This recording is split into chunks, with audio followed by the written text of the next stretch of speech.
Corona virus संक्रमण के मामले में देश की स्थिति दिनों दिन पहले के मुकाबले काफी बेहतर होती जा रही है। नए मामलों में गिरावट अच्छे संकेत दे रही है।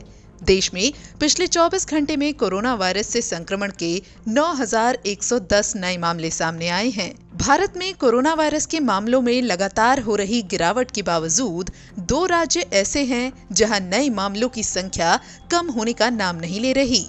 स्वास्थ्य मंत्रालय के मुताबिक पिछले हफ्ते देश के कुल नए मामलों के 71% आंकड़े इन 2 राज्यों से आए हैं। अभी भी 2 राज्य ऐसे हैं, जैसा हमने पिछले सप्ताह भी आपको बताया था, केरल और महाराष्ट्र, जहां देश के कुल एक्टिव केसेस के 71% केसेस हैं। 65,000 से कुछ अधिक केस केरला में हैं और 35,000 से कुछ अधिक केस महाराष्ट्र में हैं। हम आपको ये बताना चाहते हैं कि इस प्रतिशत के भीतर भी वेरिएबल ट्रेंड्स हैं और वो ट्रेंड्स ये हैं। अगर हम देखें कि जनवरी में क्या स्थिति थी और फरवरी में क्या स्थिति है इन 2 बड़े राज्यों में जहां 71% एक्टिव केसेस हैं, तो महाराष्ट्र में जनवरी में 53,000 एक्टिव केसेस थे और ये घटकर 35,991 हो गए फरवरी में। So there is a gradual decline, but in absolute numbers, Maharashtra still contributes the second largest number of active cases in the country. Kerala के केस में मामला कुछ उलट है। केरल में जनवरी में 64,000 से कुछ अधिक एक्टिव केसेस थे और फरवरी में वो बढ़ गए घटने की बजाय और 65,670 हो गए। हालांकि केरल और महाराष्ट्र को छोड़ दें तो पूरे देश में कोरोना वायरस के मामले तेजी से कम होते दिख रहे हैं। वहीं देश में कुल संक्रमितों की संख्या बढ़कर 1,08,47,304 हो गई है। सक्रिय मामलों की संख्या घटकर 1,43,625 हो गई है। वहीं कोरोना वायरस के संक्रमण को हराकर ठीक होने वालों की बात की जाए तो पिछले 24 घंटे में देश भर में 14,016 मरीज ठीक हुए हैं और इसी के साथ रिकवर्ड केसेस की संख्या बढ़कर 1,05,48,521 हो गई है और देश का रिकवरी रेट बढ़कर 97.20% पर पहुंच गया है। वहीं अब तक 1,55,158 लोग इस खतरनाक वायरस के कारण अपनी जान गंवा चुके हैं। इस बीच केंद्र सरकार की तरफ से कोरोना वायरस को लेकर बड़ी जानकारी दी गई है।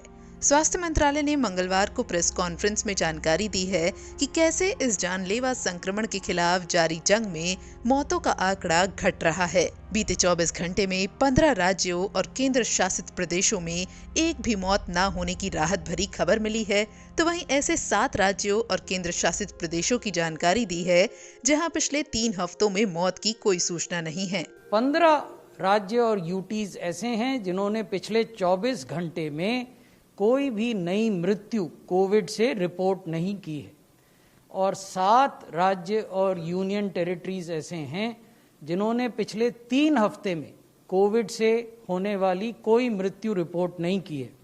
ये 7 कौन से राज्य और यूटीज हैं? ये हैं अंडमान, अरुणाचल प्रदेश, त्रिपुरा, दादरा एंड नागर हवेली, मिजोरम, नागालैंड और लक्षद्वीप। वीकली डेथ रेट बहुत तेजी से घट रहा है। आप देखेंगे कि पिछले 5 सप्ताहों में कोविड से होने वाली मृत्यु में 55% की गिरावट दर्ज की गई है। 55% decline in average daily deaths because of Covid in the last 5 weeks.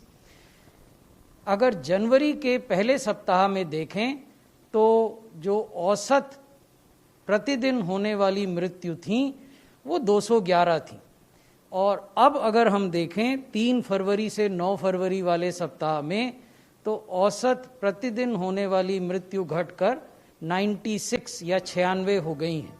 एक तरफ कोरोना वायरस की स्थिति में सुधार हो रहा है तो दूसरी ओर कोरोना वायरस के खिलाफ जारी जंग में वैक्सीनेशन अभियान भी देश में तेजी से चल रहा है। हालांकि स्वास्थ्य सचिव राजेश भूषण ने कहा है कि हम अनिश्चित काल तक टीकाकरण नहीं कर सकते, इसलिए सभी राज्यों से अपील है कि सभी स्वास्थ्य कर्मियों को 20 फरवरी तक कम से कम एक बार जरूर टीका लगाएं। इसी के साथ उन्होंने ये सलाह भी दी है कि 24 फरवरी तक सभी हेल्थ केयर वर्कर्स के लिए मॉप अप राउंड्स आयोजित किए जाएं, ताकि जो लोग वैक्सीनेशन के शेड्यूल सेशन के दौरान मौजूद नहीं हो पाए वो इसका फायदा उठा पाएं। एक तरफ भारत समेत दुनिया भर में कोरोना वायरस के इस संक्रमण पर काबू पाने की कोशिश जारी है, तो वहीं कोरोना वायरस का ये जानलेवा संक्रमण कहां से फैला, इसकी उत्पत्ति कैसे हुई, इसके तह तक जाने की भी कोशिश बरकरार है। इसी के मद्देनजर इस महीने की शुरुआत में WHO की एक टीम चीन के वुहान इंस्टीट्यूट ऑफ वायरोलॉजी भी पहुंची थी। ऐसी अटकलें लगाई गई थी कि वायरस दुर्घटनावश वुहान के इसी लैब से लीक हुआ।